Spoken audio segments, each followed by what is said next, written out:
చెప్పుకోవాలి.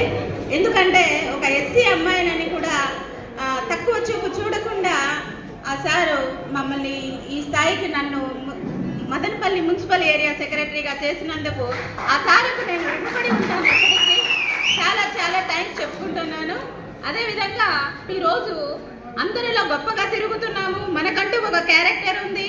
ఎస్సీ అంటే కూడా ప్రతి ఒక్క నాయకుల్లో కూడా ఎస్సీ అనేవాడు, ఎస్టీ అనేవాడు కూడా ఒక నాయకుడని గొప్పగా చాటి చెప్పిన ఏకైక నాయకుడు ఎవరంటే అది మన జగన్మోహన్ రెడ్డి గారే. అది దానికి మనము ఎస్టీలందరూ రుణపడి ఉండాలి. అదే కాకుండా ఇక్కడ ఉన్నటువంటి ప్రతి ఒక్కరు కూడా సైన్యమై జగనన్నను ఈసారి ఖచ్చితంగా సీఎం చేసుకుందాం.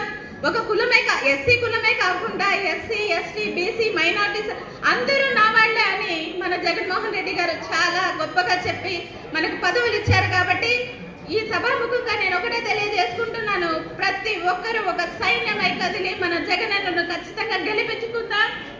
అదే కాకుండా ఈ రోజు కూటమి ప్రభుత్వం వచ్చినప్పటి నుంచి మన ఎస్సీల మీద చాలా అన్యాయాలు, అరాచకాలు ఎంతో జరుగుతున్నాయి. ఈ కూటమి ప్రభుత్వానికి బుద్ధి చెప్పాలంటే